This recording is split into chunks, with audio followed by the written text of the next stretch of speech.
somewhat of a de facto Big 12 title game on the line, and it's the second one of those of the year for one of us.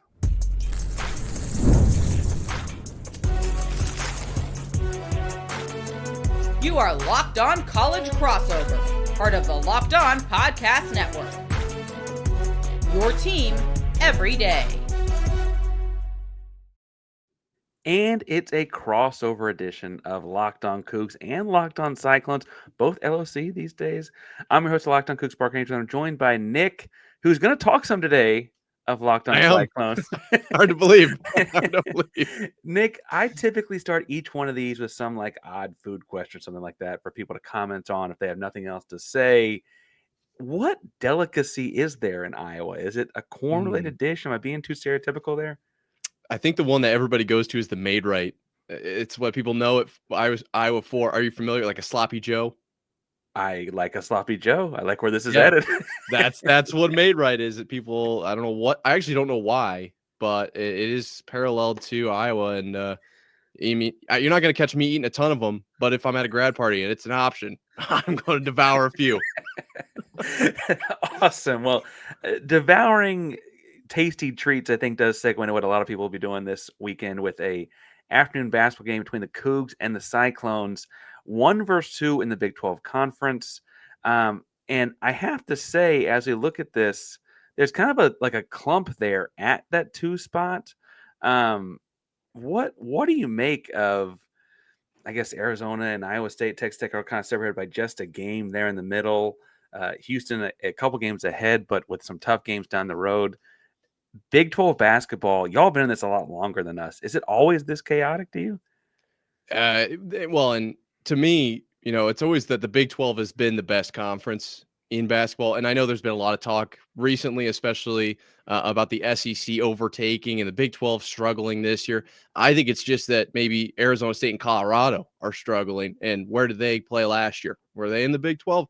So, I mean, and I'm not trying to take shots here, but I do think that like this Houston, Arizona, and not that they played here last year, but Iowa State, Texas Tech at the top. I mean, it's just like we still have very, very, very good basketball teams. So the Big 12 conference as a whole, it is still going to be chaotic. That's what kind of the MO. But, you want to ask about those top 4. To me, those 4 are just in a league of their own. Like Kansas right in there, just 3 games back, from Texas Tech. And that's your next best competition, really, BYU in there as well. But, I mean, this is going to be an interesting end to the year. I've been talking 2 weeks about Iowa State after that tough loss to Arizona. How can they fight their way back up to that regular season champ? And yeah, Houston's holding strong, but look at what happened to Texas Tech against TCU. Yeah, and I think it's funny because I think this is also just a brands deal. You mentioned Kansas and Baylor kind of a little bit further behind, but if Kansas had Houston's resume and Baylor had Iowa State's resume, I think people would talk about how the Big 12's in a great spot. And meanwhile, it's the two of us in this, and it's like, well, the Big 12's down. It's like, no, it's just different brands are in those spots right now. And Osselberger's built up a great program. I could go on and on about Sampson's done in Houston. There were some competitive battles in this matchup last year, and frankly, one not so much in the Big 12 title game. And the tournament title game, I should say. Of course. Before we get into specifics and nitty grittiness and all that kind of stuff, do you anticipate kind of the same kind of these 2 teams battle out for Tita Center on Saturday and then meet again in the Big 12 title? Are you kind of seeing that kind of a run out of Iowa State? I do. Honestly, yes. Especially from Iowa State. You want me to ignore the rest of who's going to be in the field? Iowa State is 100% primed to make an absolute deep run at whatever tournament you want to put them in. I think I don't know the number of wins. I always lose track, but they only have 1 loss with Momcilovich in the lineup, right? So they're 4 losses. It's not like this is the same team losing all those games. I mean, yeah, Arizona, that one hurt. Arizona's still a good team, and that is what it is. But Iowa State, if Houston's going to be there, I would not be surprised if Iowa State's the other team. So you mentioned Momcilovich. I'm going to say that as many times as I can correctly. Because truthfully, with his injury, it really kind of separated Iowa State from what it was otherwise a very mirrored season to Houston. Both teams played Auburn very close on neutral sites, came away just short. Both teams beat their Big East team. Both teams have done very well in Big 12 play outside of the injury. he's been back for a couple games now. Does he look like himself? Or I mean, I don't mean to diagnose his injury, but diagnose his play. What do you think he looks like lately? He does. He really does. And I hate to. This feels like coach speak to me. You're the teacher. You're the coach. But to me, it's a team thing, right? He affects the way that other teams approach Iowa State defensively.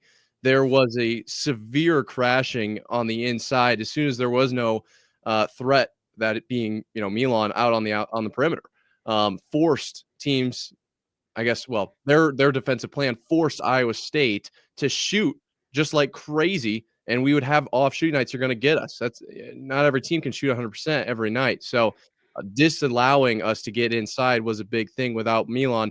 And now that he's back, we're seeing the ability to drive, kick, screen, more ball movement. I think we had 19 assists on 24 makes the other night against Colorado. And it was an interesting game, but it's more about what he's doing to the scheme and the amount of minutes that guys are playing too. I didn't touch on that, but then his actual play, which is still just right. I mean, it's like he never left. Well, and obviously he hits the gamer at the end of the first game up in Ames last year. I'd argue he had a pretty big impact on the other two games as well, although that third game, Houston was very much out of steam at the end of a tournament. And I think you and I could have been playing. I don't know if the results would have changed a whole lot. Uh, hey, once upon a time, I could go a little bit. I'm not as good as I once was, but as was the good once or whatever that thing. I just saw that. I I do feel like he's an awkward matchup because he is so big on the perimeter. He does a lot of perimeter things, and we talked in pre-pod about like just like how good a basketball player he is. You've watched him up close and personal. Is he better in year two than he is in year one? Absolutely. And this whole team is just, it's better in more ways. I remember last year, one of the big talking points around the team was just how good they were defensively. But it was something we talked about, before this team this season, is that, okay, we look like we've got the offense here. We don't have to hold teams down to 60 points. And so Milan has a better sense of the floor, in my opinion. He's refined his shot. And this is all my opinion. Like, granted, I did wrestle in high school. Okay, I will disclose that information. But I mean, I still got the eye test. Both my eyes work. So that's just how I approach it. I'll ask you this. This is a team that's returning 4 of the 5 starters from last year's Big 12 championship game. Do they look more game ready to take on this Cyclones team? Well, for the starters, and then honestly, it's like 7 of the first 8 in the rotation. They lost 3 games before the end of November because the guy they lost in that rotation was Jamal Shed, impossible to Yeah. replace. Bring in a transfer, Milos Uzan from Oklahoma, to play point guard, and he was trying to find his footing, fit in, fill gigantic shoes. He's kind of found his way here lately and has really had a good Big 12 season. Makes sense. He was at Oklahoma for 2 years before this, has played in Big 12 before, etc. Really just kind of found his groove a little bit. Houston feels very veteran across the board. I mean, they've got like a top 60 recruit, Mercy Miller, on the bench, just gaining dust right there, right? I mean, just because they've got so much talent on the floor. I do think that will help a lot in this kind of a matchup. I will say I think it's helped against inferior teams. That's why you're seeing them win by 30 and 40 against teams that don't know what they're doing. Arizona was a tight game. Kansas in Fog Allen was a tight game. I don't know if it will be in Houston or not. I imagine Texas Tech and Lubbock is a tight game. It certainly was in Houston. I like having a veteran team in those moments. I know that Otzelberger's got a good roster, but I like the fact that we've got guys that have been here before. When we get to that, and I really, obviously, I'm going to pick Houston. You're going to pick Iowa State. I don't think we're spoiling anything too much there, but I really think that's a big advantage, right? Like, I don't think that's too crazy a thing to say. Talk me out of it. Why is that a bad thing? Why would it be a bad thing to have 7 or 8 returners? No, I think that's absolutely. I mean, I've never heard someone going into an offseason say, well, we're returning 20 at 22. I don't know how we're going to survive next year. I have never heard that. So, I mean, maybe that's just where my brain's at. But if you want to make an argument, it would be that those guys saw what Iowa State was capable of last year. That would be the angle you could take there. But I think a stronger argument is that they saw it happen. Now they want to wipe Iowa State. You know what I mean? So I don't think that's a bad thing at all. And Well, I got a big question for you in the second segment because you bring up some of those close games here. I got one that's like, what are we doing here? Well, while we're talking about returning rosters, returning players, one of the best ways to do that is with our buddies over at Roy and Locked On Coogs and Locked On Cyclones fans. The future of college sports is here, and it's very transparent. Before the Roy app, NIL negotiations often happened under the table, and fans didn't really have a clear way to direct support to the athletes that they love. Now with Roy, you can be a part of and change the support of your Houston or Iowa State or otherwise athletes in the most transparent way possible.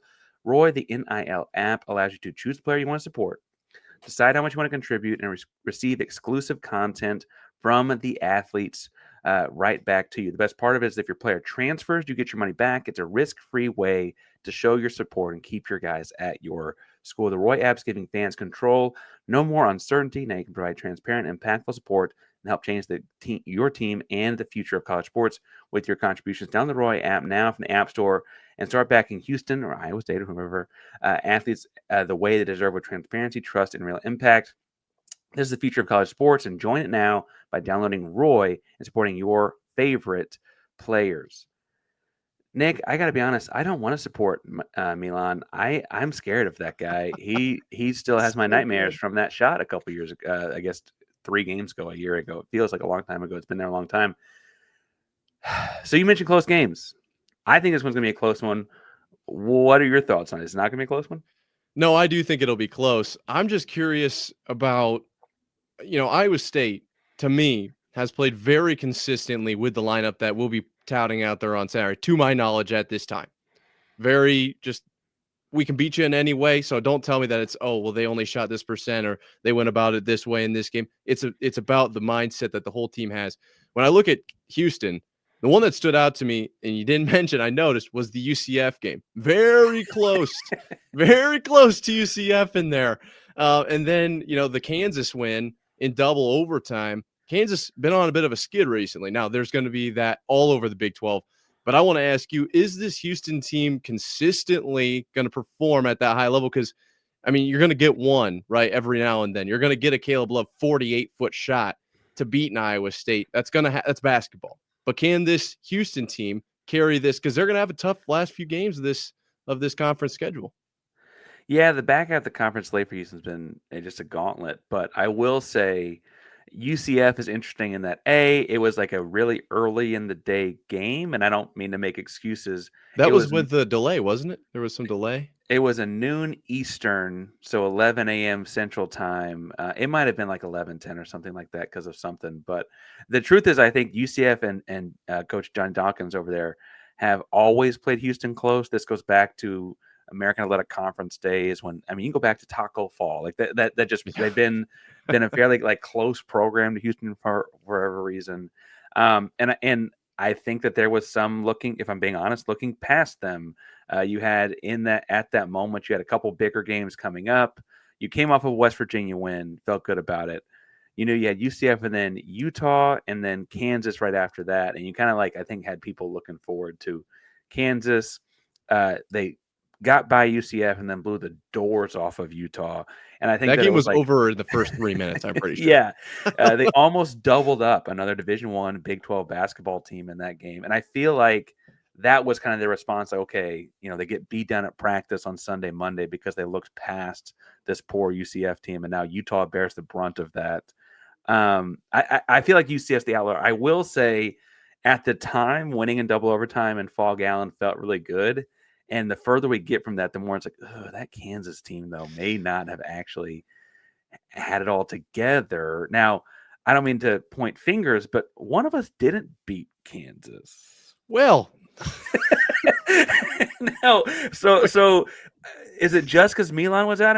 That wasn't, being honest, it was a 17-point. That wasn't particularly close. Yeah, well, when you say 17-point, I'm not sure if you mean the 17-point win by the Cyclones or the 17-point loss. So it goes both ways. They played them twice for the Houston folks home listening that don't know what he's talking about. They played twice already. Yes. We played them twice, both at home and away. 17-point win for the home team in both of those. Crazy. And I will say, yes, the Milan thing, I think a big deal. But this is one that Iowa State fans do not side with me on this take. But I'm going to say it again. I think that 3-game skid was it was 100% because of Caleb Love. If he doesn't make that shot, we probably beat Kansas State at home, and we probably take care of business at Kansas. It just completely sucked all the life out of that team. I mean, it was at like 1 a.m. local time that shot went in, and then you've got the overtime after that. And kudos, but there's just no way you're going to come back after a shot like that. And then you got to fly back, and then you've got Kansas State at home, who at that time was on a hot streak, and they erase your 29-game home win streak. Boom, boom, moral blow, moral blow. Then you got to go to Kansas at Allen Fieldhouse in what is kind of a rivalry, and you've got nothing. And Kansas, they are looking to attack. So I'm not going to make excuses, but that was a horrible stretch right there. And that Caleb Love heave, not to harp on that over and over again, because I don't mean to dig. It's never going to leave my brain, bro. But I remember then I'm watching overtime, and he hits the first of his 2 overtime threes, and the guy says, and that's his 3rd 3 of the game. And I was like, his 2nd 3 of the game was from 3/4 court. Just mind-boggling. He was 1 of 10 when he shot that. 1 of 10. Crazy. And of course it goes in and goes to overtime, and you're not going to lose that game in overtime. You can't lose that game in overtime here, Arizona. Okay, so the emotional distress of losing like that hurts you. Plus you're missing, I'd argue, one of your best players. I want to hear more about Curtis Jones. We talked a little pre-pod, and we both he was on the team last year. Yeah. But Curtis Jones has stepped up in a whole different kind of way this year, leading the team in points, over 17 points per game. What is he doing well? Where did this guy come from? Who is Curtis Jones? It's a great question, because honestly, kind of a lot of Cyclone fans weren't even really aware of this guy. Pops onto the scene this year as the 6th man, and now he's kind of become the 6th starter. TJ refers to him as the 6th starter because it's a pretty even distribution of minutes. It's just about bringing him off the bench and bringing that firepower, which, we're going to keep talking about this Milan injury because it has been so influential in Iowa State season. When he started, that bench, there's just no firepower there. He is our leading scorer, but really only took over at the beginning of conference play. If you look back, it was kind of Keyshawn Gilbert. That was the dude in the non-conference. Very much Kyrie-esque play from him. And then the reins kind of got handed over to Curtis Jones. He's a baller. Okay. He's going to make threes from wherever on the court. He can drive. He's a dude. All right. He really is. But it's interesting, right? Because that Colorado game last night, he scored, I think, 7 points. So he doesn't have to score for Iowa State to win, which is something that I do appreciate. And you want to talk about influential transfers. It's Joshua Jefferson coming from St. Mary's, the leading rebounder for the Cyclones. And there's other dudes, if you want to listen to Locked On Cyclones, I break down almost every single one of these players. It's hard for me not to do that right now. But Joshua Jefferson, you're going to be looking for Curtis Jones because he's going to score a lot of points, I'm sure. But Joshua Jefferson is going to be sneaky and keep Iowa State in this game. Well, and it's interesting because when I look at guys that were on the rosters you mentioned Houston returned so many guys. When Houston beat Iowa State last year at home, and this game is in Fertitta for what it's worth, College Game Day is going to be there. Yeah. I want to talk about that a little bit, the potential impact of that, I guess, in a second. Houston rode Jamal Shead in this game like they did in so many. He had 26 points, 6 assists, and replacing that is going to be a lot. What? Not that there's a kryptonite that Jamal Shead type guy can replace, because we don't have that guy. Obviously, he's all Big 12, first player of the conference, right? Yeah. What kryptonite is there, and is there anything an Iowa State fan looks at Houston worried about? I mean, they've got to be fairly confident after last year. Yeah, I wouldn't say most fans are necessarily worried, especially after the 4-game win streak now with Milan back in.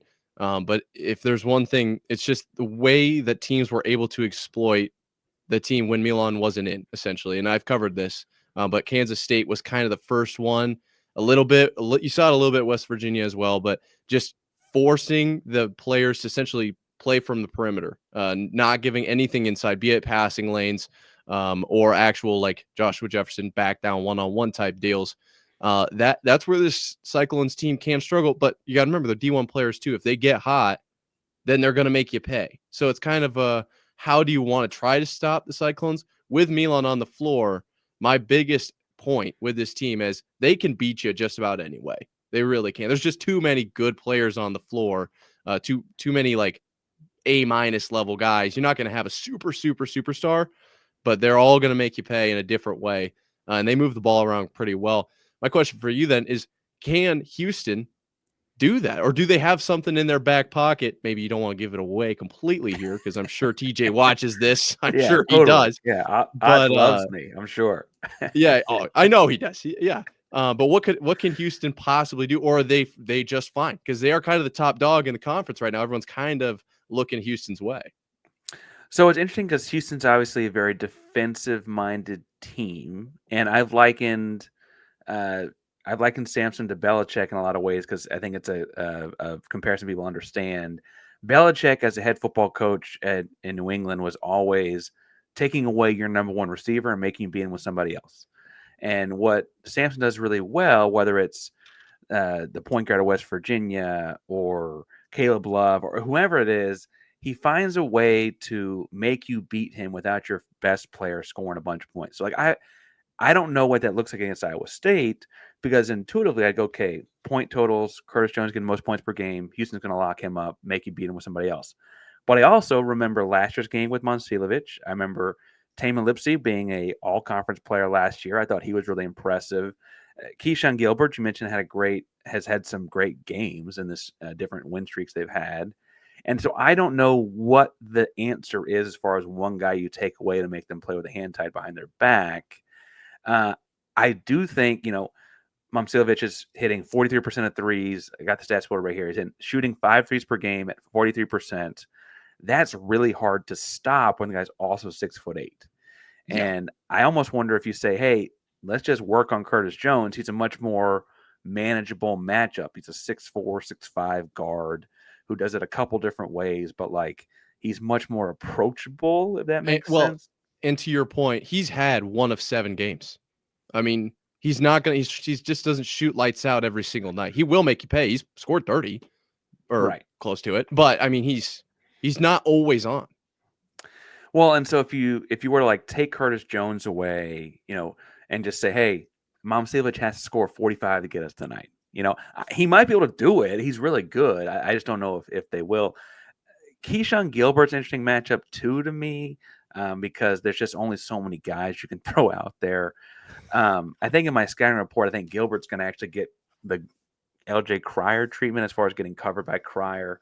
And I say that because I think that's probably Cryer's gotten a lot better as defender at Houston, but he's probably the weakest of the 3 out there. I don't know.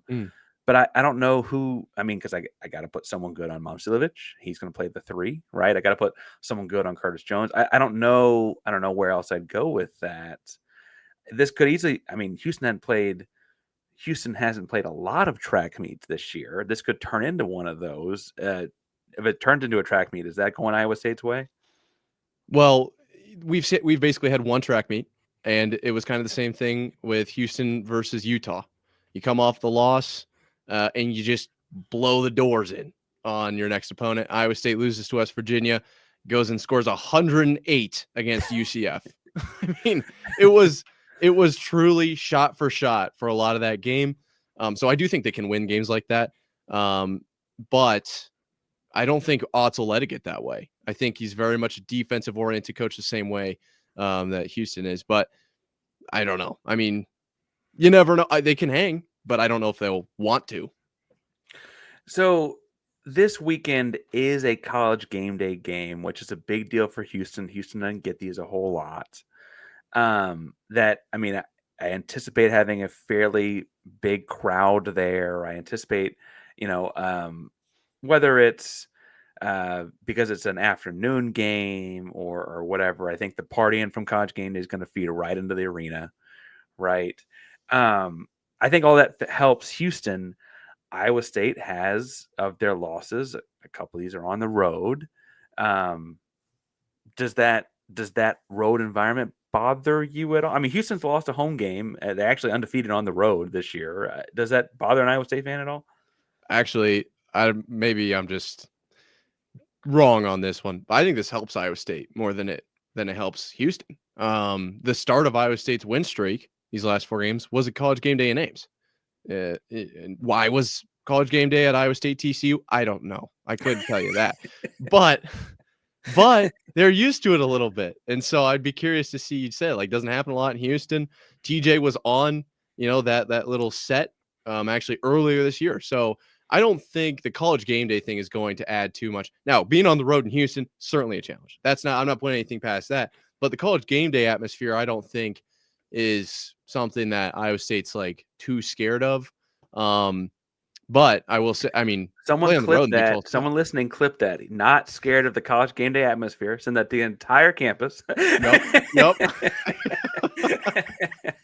Let it be known. Nick said, "No, I'm joking." New guy, Nick. Well, I'm sorry. The funny thing was, at the beginning of the season, like, this team's going to be able to handle the number 2 ranking, and then, well, we're still in the top 10, but not able to handle the number 2. Now, speaking of Houston, it's interesting. You look at the rankings here, and it's not that far off. What is it, 8, and you guys are 5? Is that right? Yeah, 5 in the AP and coaches, 8 in the I AP. think. Yeah, and ESPN has this being like an 80% Houston win. Now, what is ESPN like? That's just whatever. But I'm curious. I don't think I've asked you. Do you think this is going to be close then? Or is this a repeat of last year? I think it's a single digits game, not a one possession game. I think it's the kind of thing where Houston might be up 4, gets a stop, gets fouled. The free throws make it 6 or 8 or whatever in the final. I am picking Houston. I pick Houston to win. I've been wrong on something. If I'm being fully transparent, I thought Houston would beat Tech by double digits and lost by 1 in overtime without JT Toppin, right? Like, I've been wrong before on this team. Yeah. I thought the UCF we mentioned earlier was going to be a 20-point win. But I do think that Houston's got this matchup. I think the other thing too is about, like, I don't think there's any aspect of this game because it's game day, because it's 2 teams at the top of the conference, because it's a team that had a winning record against them last year. There's not many of those teams across college basketball. Houston got retribution against everyone else besides Duke. They played in the Sweet 16s. You don't get to see anybody after that. And then Iowa State, they played 3 times and lost twice. Houston understands kind of, I think, what's on the table here. And then also, if I'm being frank, I think they're more likely to go all out and spin their legs in this one and look tired on Monday against Texas Tech than hold anything back. They have a quick turn to play Saturday afternoon at home against Iowa State and then in Lubbock on Monday night. That's a pretty rough stretch of, like, just over 48 hours. And I think they're just more likely to expend it all on Saturday and let the cards fall on Monday as they fall. But that's kind of where I'm at. Are you predicting? I mean, you're going to predict an Iowa State win, I assume. Are you predicting a close one? What are you thinking? I'm kind of in the same boat. Honestly, the really close ends up getting to a free throw. Larger point of margin of victory there. We've seen Iowa State really excel at the free throw line in the last few games. Colorado being the exception because that was just a weird game, led by 15 the entire time. So I very well could see it being that. You mentioned, obviously, where is Houston going to stop Iowa State? And I'm going to pivot here because this, to me, is the biggest, just what's the word I'm looking for? But like flagstick game. Like, what is Iowa State made of? What is this team capable of now that Milan is back on the floor, full strength? We're past the 7-game skid, whatever that whole thing was. We are now looking postseason. Now, you got Arizona and, granted, Kansas State on the remaining slate here. I am personally, now I don't know if this is where odds is at, looking at this game as this is a great where are we game. Is this team a Final Four team? Is Houston or are you looking at this the same way for Houston? Obviously, a very tough final few games as well. Well, I look at this as, so Iowa State Saturday, Texas Tech Monday, as I just mentioned. This weekend, and this is spoiling my Friday show a little bit, but this feels like a Sweet 16, Elite 8, Final Four championship game. That turnaround, those 2 games in a 3-day window, is how you prepare for that kind of a thing. And if they go 1-1, if they go 0-2, getting that in this weekend in February is a big deal. Right. It kind of make me jealous. That's a great point. Well, I wish we had that. Because the truth is that, like, you don't get a whole lot of those opportunities. It's why you play in the Big 12, right? You don't get a whole lot of opportunities in the American. And, the first 2 rounds might not be like that, especially for a team that'll get a seed like Houston, Iowa State will, right? But the Sweet 16 Elite 8 thing, having a turnaround, having to, I guess you at least know your opponent for the second game in this instance. But play a really good team in a hostile environment in the second game. I think that's really, really good for Houston to get in, even if it doesn't go their way. I'm personally think that they can and should win both games, but I could also see a world where, again, I think the team that wins this conference has 2 or 3 losses, and Houston's only got 1 in conference so far. So I think it's coming at some point. Well, I can tell you, Iowa State's going to give it everything they got. They're coming, man. Yeah, I wouldn't expect anything less from Otts and the boys. Now, this is Thursday. You got more previews tomorrow, I'm sure, and then live after the game. Tell people what's all going on with Iowa State these days, because y'all are also talking everything else in the Cyclone world. Oh yeah, well, Cyclone athletics on the top of the world right now. Obviously, you mentioned Otts. Like we got extended, we got him extended. Matt Campbell extended. We'll obviously be covering all the Iowa State football stuff. So you Houston lovers out there, we're coming. It's going to be a repeat of last year every single year. We'll cover that here, and then at Nick Marv on Twitter, where I give out my thoughts during the games, which are definitely something. Definitely something. You can find me at Painter512 on all socials, but the same kind of thing. Wherever you find your Cyclone stuff, you can find your Coug stuff there with Locked On Cougs as well. Thank you all for tuning into the crossover today. Going to be a fun one Saturday. Breathe, Deep breaths. Parker. Deep Breathe. breaths. Breathe. Go Cougs, folks. Go Cougs.